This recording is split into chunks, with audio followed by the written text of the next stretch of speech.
Continuando con nuestra agenda, le damos la palabra al doctor Pablo Anaya, asociado principal de Economía de la Salud y Evidencia del Mundo Real en Estados Unidos, con la conferencia Modelos de Acceso Innovadores. Adelante y bienvenido. Gracias. Hola, buenas tardes a todos. Bueno, primero que nada, pues muchas gracias a la Andy por la invitación.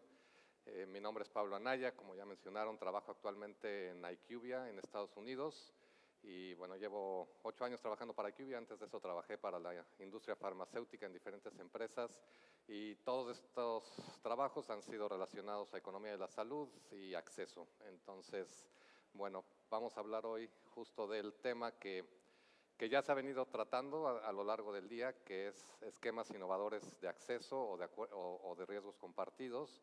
Vamos a presentar primero pues cuáles son la definición de estos esquemas, cómo se dividen, cómo se clasifican. Luego vamos a ver unos ejemplos de modelos internacionales y unos cuantos también de Latinoamérica que se han logrado implementar. Luego vamos a llevar una parte muy interesante, que es un estudio que realizó IQVIA en Colombia para entender cuál es la situación actual, cuál es la viabilidad que se puede llevar a cabo o realizar estos esquemas, implementarlos en el país. Y bueno, vamos a terminar con las conclusiones y recomendaciones. Esto pues no es nada nuevo para nadie y ni siquiera nuevo en el tiempo, ¿no? Es un tema recurrente que los recursos pues son limitados.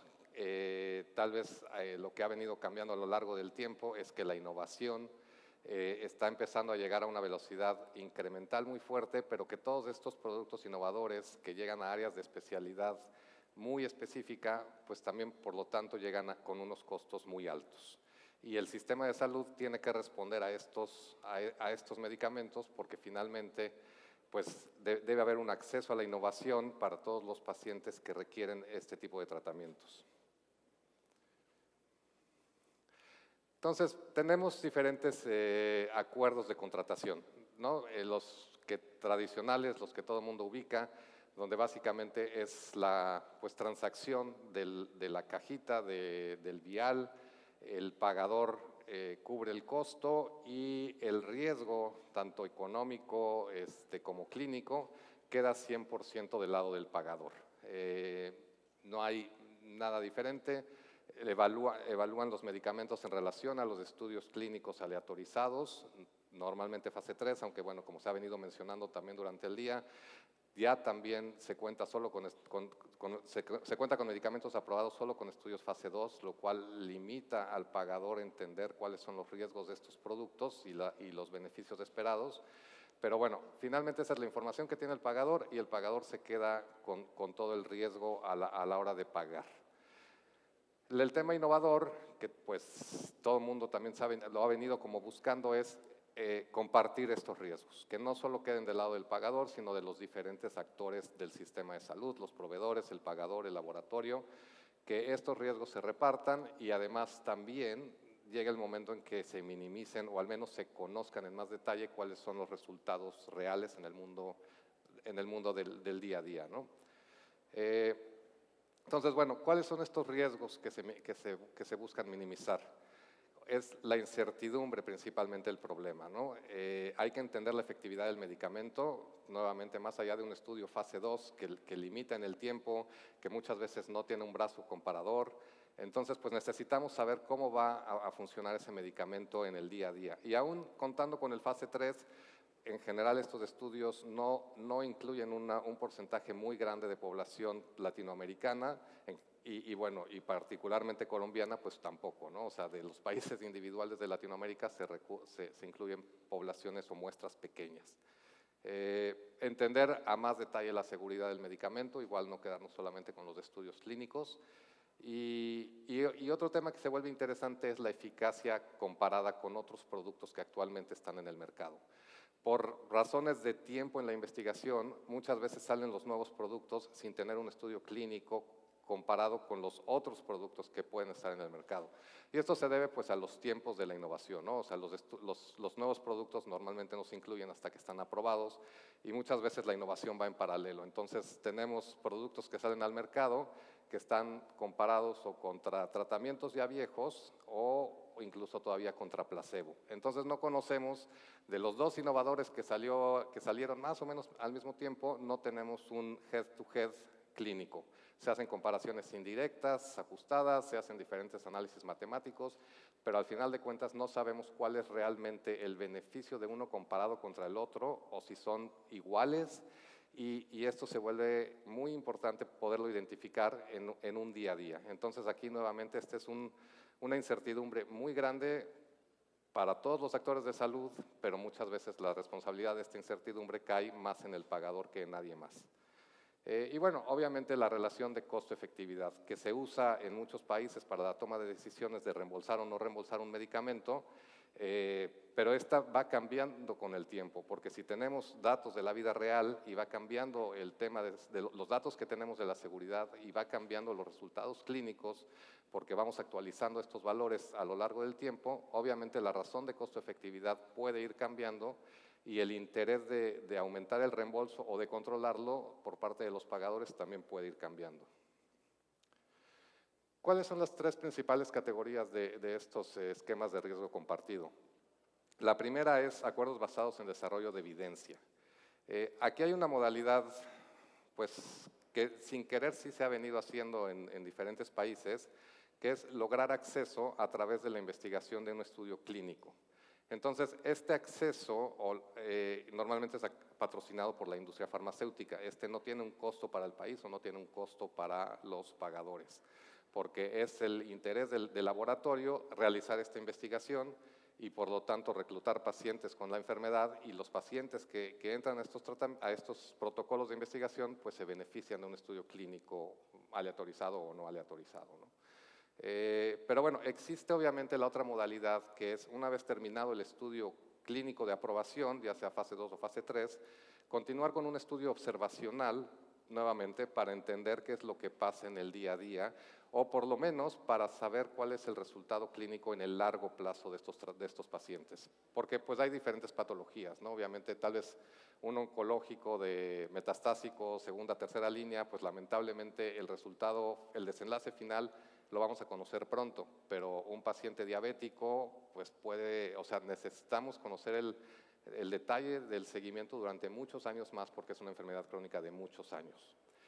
El otro acuerdo, que tal vez es el que normalmente se menciona más, es el compartido basado en valor, que es justo el esquema que acabamos de ver de Nueva York, o cómo planea ir implementando este sistema, ¿no? Este tal vez es uno de los sistemas más interesantes para todos, porque es decir, bueno, dejo de pagar por el producto, por la cajita, por el vial, y empiezo a pagar por años de vida ajustados por calidad, o empiezo a pagar por un control de hemoglobina glicosilada, por la presión arterial, por controlar la por curar la hepatitis C, etcétera, ¿no? O sea, pago por el desenlace clínico esperado y no nada más pago por el medicamento sin conocer cuál es el desenlace clínico esperado. Y aquí pues vemos dos modalidades principales: el pago por desempeño como individual, o sea, donde solamente estoy evaluando un producto y digo, bueno, sí cumple los resultados que se vieron en el estudio clínico o no, y de acuerdo a eso ajusto mi reembolso otorgado a este producto. Y el siguiente, que es tal vez todavía más interesante, es lo puedo comparar con los otros medicamentos de su misma clase para ver si está dando el resultado esperado, o incluso más allá de su misma clase terapéutica, con otros productos ya existentes en el mercado. Este es un modelo que, basado en los estudios clínicos, Alemania lleva muchos años implementando, porque dice, bueno, si tu estudio clínico salió notablemente mayor el beneficio clínico contra lo existente, tú puedes ponerle el precio que quieras. Si salió muy parecido a lo que actualmente existe, entonces yo te digo qué precio le pones a tu producto. Y la siguiente categoría son los acuerdos de base financiera. Esta pues es conocida de una de otra forma, ¿no? La que pusimos hasta abajo, incluso medio tapada, es la de acuerdos por volumen. Obviamente esta es la más antigua, no representa realmente un esquema innovador, o por lo menos no representa un cambio de ningún tipo de paradigma, pero las otras tienen variabilidades, ¿no? Cobertura capitada. Vamos a ver un ejemplo de hepatitis C, donde pues tal vez vale la pena que el laboratorio diga, bueno, hasta este número de pacientes tú me pagas, de aquí en adelante yo cubro para que tu pagador tenga seguridad financiera. Acuerdos basados en portafolio, igual un laboratorio que tenga portafolio de medicamentos para diferentes patologías, pues pueden lograr diferentes descuentos con la introducción o el uso continuo de estos productos para las diferentes patologías. Acuerdos basados en la eficiencia de gestión. Pues este es como lograr que los pagadores, los proveedores puedan mantener el acceso a estos productos de forma continua sin tener tantos trámites que retrasen el acceso a los pacientes a estos medicamentos, y tal vez un beneficio que puede otorgar el laboratorio es un descuento cuando se logra que el trámite se agilice. Y finalmente, pues financiamiento del inicio del tratamiento. También vamos a ver unos ejemplos. Pues también es muy práctico porque es decir, bueno, yo laboratorio puedo cubrir o el 50% o el 100% del costo inicial del tratamiento, y solo para aquellos pacientes que tuvieron un beneficio clínico o que tuvieron respuesta a este producto, entonces ya tu pagador sigues pagando al 100% o al acuerdo que lleguemos el medicamento. Perdón, regresándome tantito. La ventaja de estos acuerdos de base financiera pues es que no requiere una infraestructura tan fuerte o una inversión tan fuerte en el seguimiento a los desenlaces económicos o financieros, ¿no? Los dos anteriores requieren de una inversión fuerte o una infraestructura existente para poder medir los desenlaces de diferente forma. Entonces, bueno, ¿cuáles son las experiencias internacionales? Bueno, vieron un ejemplo hace rato, acá tenemos otros ejemplos. Vemos que me voy a concentrar en 3 de estos, ¿no? Oncología, son principalmente acuerdos o bueno, al menos la mayoría son acuerdos de pago por valor o pago por resultados clínicos. Y bueno, esto tiene un poco de lógica porque decíamos que oncología, por un lado, tiene muchos competidores, entonces se pueden ver estos resultados comparados en pacientes con otros tratamientos. Y por otro lado también, aunque son enfermedades crónicas, pero muchos de estos tratamientos innovadores están entrando en líneas de tratamiento ya muy avanzadas en el cáncer, que la duración o el seguimiento es relativamente limitado o sucede en un año o año y medio, ¿no? Entonces esto también agiliza o facilita la implementación de este tipo de esquemas de riesgos compartidos. El otro es las enfermedades infecciosas. Este es el que les comentaba al principio de hepatitis C. Si ven, la inmensa mayoría de estos modelos están enfocados en esquema financiero, porque los resultados clínicos eran apabullantes, ¿no? O sea, 90%, 95% de los pacientes se curaban de hepatitis C. Entonces, ahí no estaba la pregunta, o sea, no había incertidumbre clínica. Lo que había era una incertidumbre, tal vez llamémosla epidemiológica, porque antes de que no hubiera tratamiento para hepatitis C de este tipo, pues tal vez la población identificada era de cierto tamaño, pero con estos productos que estaban saliendo al mercado, existía la posibilidad de que los pacientes identificados crecieran enormemente, además de que también se sabía que la incidencia por sí misma estaba creciendo. Entonces, pues los gobiernos o los pagadores estaban preocupados porque no sabían hasta qué nivel podía llegar el número de pacientes con hepatitis C a los que les tendrían que pagar estos productos también de muy alto costo, ¿no? Y el otro ejemplo es el de enfermedades raras. Si ven, aunque hemos dicho que los acuerdos basados en desarrollo de evidencia son los más costosos y más complicados, hay una concentración muy, muy grande con las enfermedades raras en este tema, y pues tiene lógica, ¿no? Primero que nada son poquísimos pacientes. Después, por lo mismo de las muestras tan pequeñas de los estudios clínicos, no se conoce, o sea, no se tiene la potencia que se puede tener en un estudio clínico fase 3 de muchos pacientes. Y al mismo tiempo, como son fácilmente identificables o está claro quiénes son, se les puede dar seguimiento puntual para ver cómo van desarrollándose en el tiempo.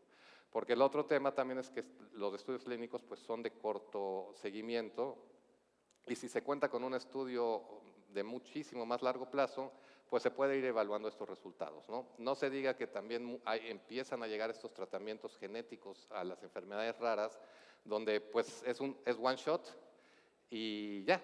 Y entonces ahora vamos a ver cómo va desarrollándose la enfermedad en el paciente, si realmente se controla por completo, si regresa, o si tiene alguna otra tema de seguridad que no se haya visto o esperado desde el principio.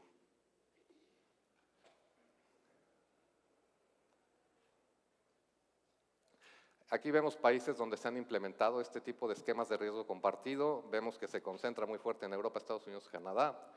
Hay ejemplos en Latinoamérica, o sea, el interés existe y se han hecho ciertos esfuerzos por lograr implementarlos, pero vamos a empezar con los países que pues ya llevan tiempo en esto, ¿no? El primero es Italia. Italia ha sido de los más exitosos en implementar esquemas de riesgos compartidos. Si ven, tiene 71 modelos. Y aunque todo el mundo voltea a ver a Italia para ver qué hace, no se ha logrado replicar de forma equivalente en muchos otros países. Es interesante que Italia no es que lo implemente a nivel nacional, sino que lo implementa en ciertos estados o en localidades muy específicas pues para empezar a evaluar el medicamento en su población. Y conforme avanza el tiempo, pueden llegar a descuentos definidos de forma diferente para darle acceso a toda la población. Igual vemos que la mayoría son acuerdos basados en valor, basados en resultados.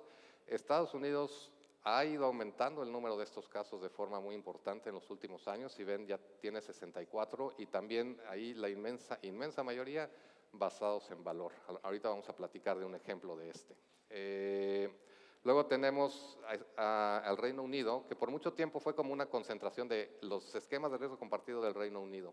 Aquí era interesante porque lo que les empezó a pasar a ellos es que después de arrancar algunos de estos modelos, los convertían a un descuento financiero, que también es un desenlace importante de este tipo de acuerdos, porque después de evaluar el tratamiento en la vida real y evaluar el impacto que está teniendo en el país, se puede uno cambiar a un modelo de descuento financiero una vez evaluado, teniendo el detalle del impacto clínico que se está obteniendo.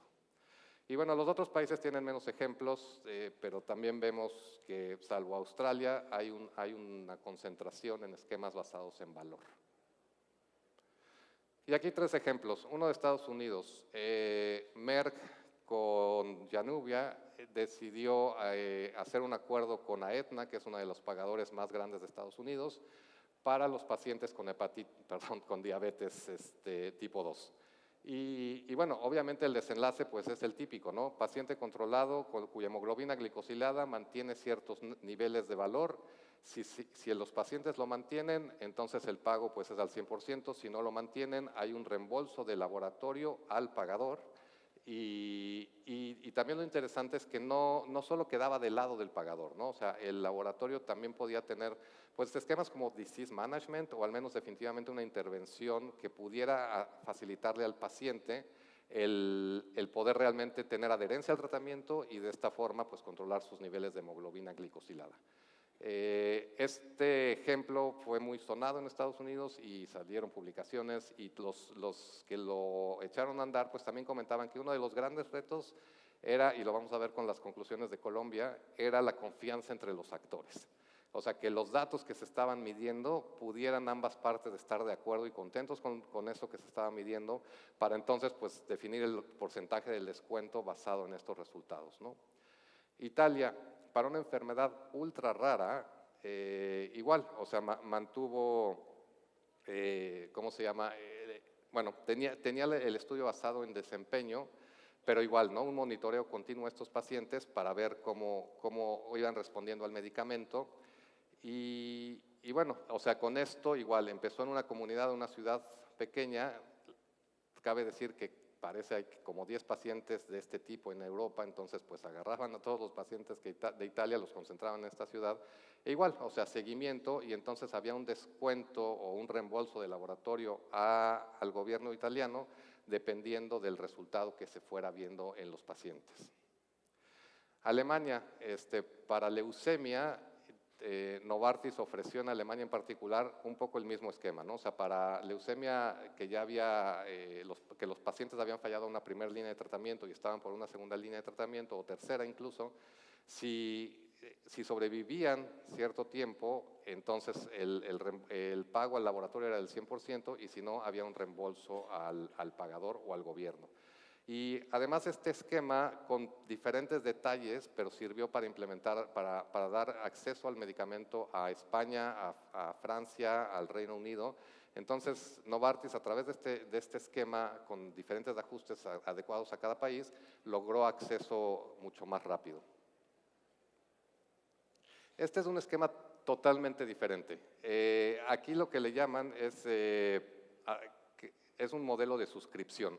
Entonces, bueno, ustedes saben que los antibióticos ha sido un problema porque empezó a haber prescripción discriminada y se generó resistencia a los antibióticos. Entonces, los gobiernos implementaron normas para reducir esta prescripción discriminada y fue tan exitosa que empezó a desincentivar el interés de invertir en investigación y desarrollo por parte de la industria farmacéutica. Hoy por hoy hay 2 productos para bacterias muy resistentes a los antibióticos que el Reino Unido decidió una forma tal vez un poco más pareja de darle acceso a estos productos. De lugar restringirlos desde la forma normativa y decir simplemente no se les va a dar este antibiótico a las personas que no lo requieran, se llegó a un acuerdo donde se hizo un cálculo del total del presupuesto que se requeriría en un esquema normal o que el laboratorio ganaría o recuperaría de estos productos, y entonces el Reino Unido dijo, ok, yo te pago esa cantidad anual y tú te encargas de dar el medicamento que se necesite, solo justo el que se necesite, ni más ni menos. Entonces, con esto el laboratorio tiene un ingreso asegurado que puede utilizar para seguir invirtiendo en investigación en antibióticos y al mismo tiempo no tiene ningún incentivo para provocar una prescripción descontrolada, ¿no? Al contrario, también le conviene mantener la prescripción dentro de los rangos necesarios y para los pacientes adecuados. Y entonces, bueno, de esta forma continúa la inversión en investigación, el laboratorio gana, la prescripción de antibióticos se mantiene controlada y hay una garantía y una seguridad financiera para los diferentes actores de este modelo de riesgos compartidos. Aquí vemos unos cuantos ejemplos de Latinoamérica. Hay oncológicos, está de Uruguay, donde bueno, la supervivencia global de los pacientes era promedio de 12 meses, entonces al laboratorio se le reembolsaban estos 12 meses para los pacientes que llegaran a los 12 meses, pero después de los 12 meses el producto se daba de forma gratuita a los pacientes que sobrevivían más tiempo. ¿Qué se logra con esto? Reducir o darle seguridad financiera al gobierno o al pagador de decir, bueno, yo calculo el número de pacientes durante 12 meses, ese es el dinero que necesito, pero todos los pacientes que pudieran seguir mucho más tiempo con el tratamiento, ya el riesgo lo absorbe el laboratorio. Entonces, igual vemos este tema de distribuir los riesgos, que es uno de los factores muy importantes de estos esquemas de riesgo compartido. Bueno, finalmente, ¿cuál es la idea de estos acuerdos innovadores? Pues es mejorar el acceso, ¿no? ¿De qué forma? Minimizando las incertidumbres para principalmente el pagador, pero al final para todos los actores, generar evidencia del mundo real que permita tener valores más certeros y poder ajustar los niveles de reembolso para cada uno de estos productos a lo largo del tiempo, incentivar la competencia, porque como decíamos, muchos productos no tienen estudios clínicos head-to-head, pero aquí pues podríamos realmente ver qué producto está proveyendo mejores resultados que otro. Y finalmente pues llegar al punto de precio basado en valor, ¿no? No comprar medicamentos o cajitas, sino comprar salud o comprar la cura de ciertas enfermedades. Y este es un estudio que se hizo en Colombia, IQVIA lo desarrolló con 11, bueno, se hizo un taller presencial de 11 stakeholders y se entrevistó a 25 de diferentes áreas, operadores logísticos, expertos de sostenibilidad del sistema, gobierno, IPS, CPS y farmacéuticas. Y estos son los resultados. Se les pidió cómo evaluar la viabilidad de los diferentes esquemas y bueno, como era de esperarse, el modelo basado en desarrollo de evidencia ven que es el menos viable, ¿no? ¿Y esto por qué? Pues principalmente por el costo, por la inversión que se requiere. No todos los centros tienen capacidad de desarrollar investigación clínica o incluso de estudios observacionales. El siguiente en viabilidad era el de pago por resultados, donde ya ha habido algunos ejemplos implementados en Colombia. El comentario era, bueno, sigue faltando la confianza entre los diferentes actores y sigue faltando mejorar la infraestructura de obtención de datos o de desenlaces clínicos. Y obviamente el que dijimos desde el principio, pues el tema financiero es el más fácil de implementar, ¿no? Aquí los requerimientos adicionales al sistema son mínimos y por lo tanto es más fácil de implementar estos modelos.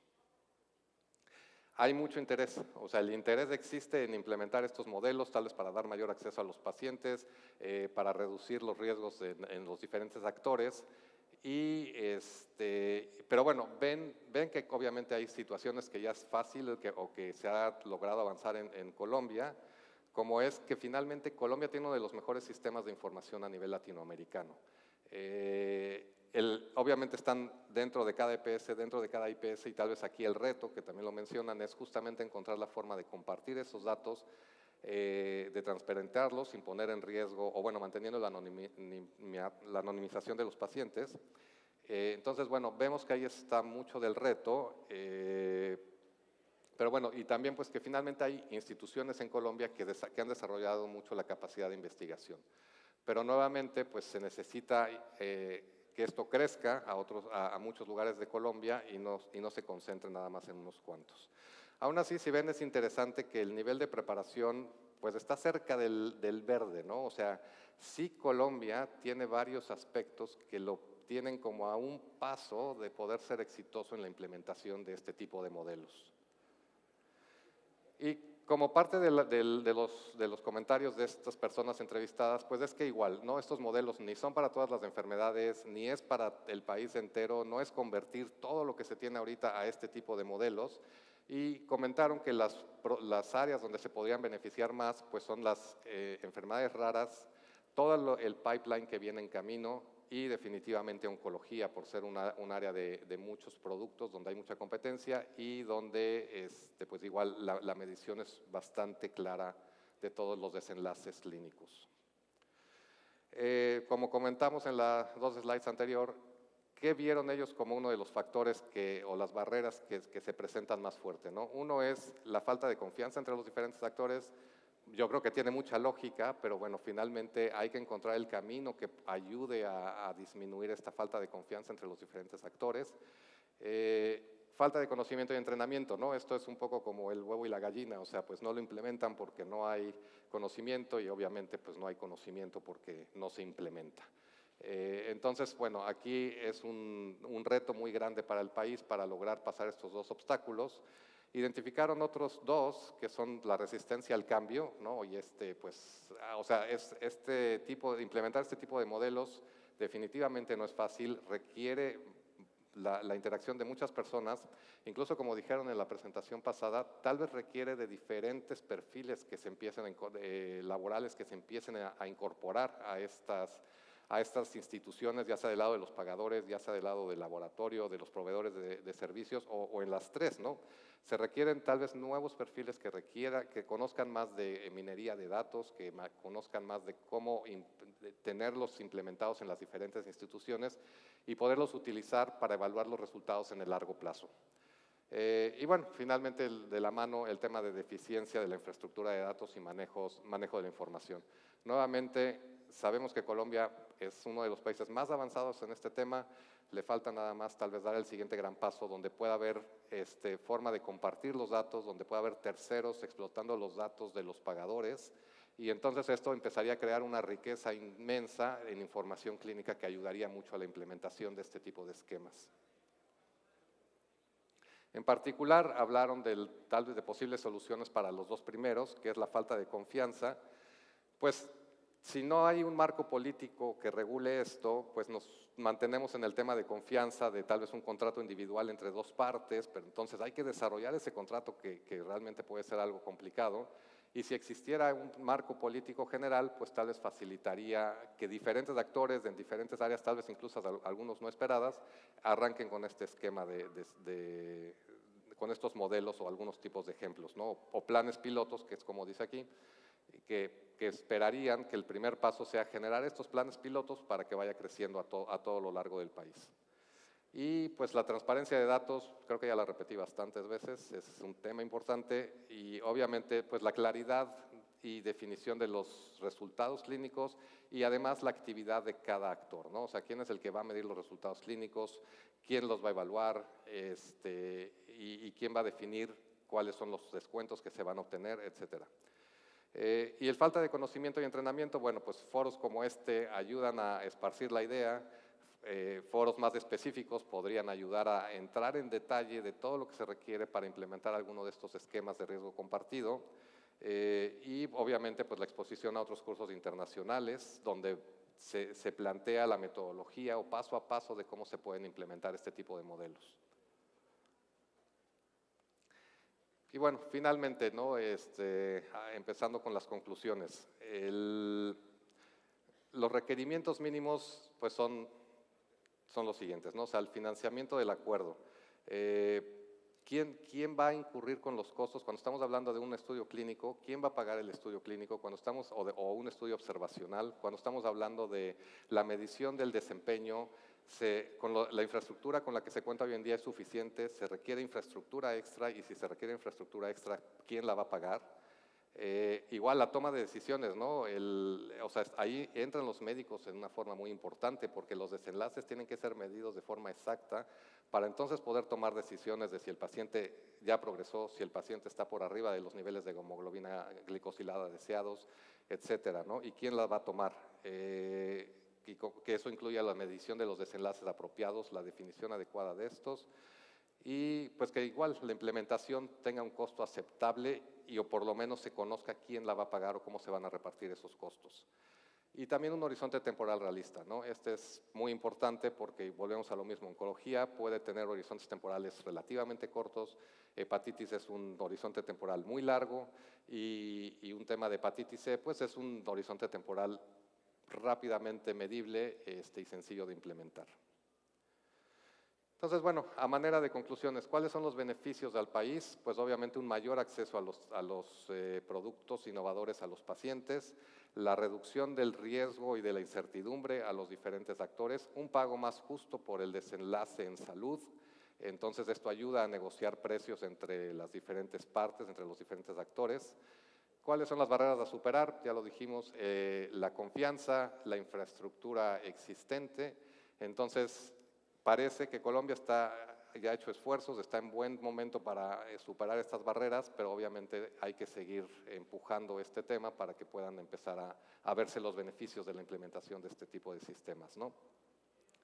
Y bueno, la estructura idónea, pues que igual esto venga a nivel nacional, con una infraestructura establecida, con un marco político bien planteado para facilitar la intervención de los diferentes actores y bueno, al final lograr la mejora de la gestión de los recursos disponibles para el sistema y lograr, obviamente, pues tal cual un nivel muchísimo mayor de eficiencia en el gasto, ¿no? O sea, estirar mucho más los recursos en salud, e incluso ayudar también a la medición de los recursos de salud necesarios, ¿no? ¿Cuál es el extra necesario?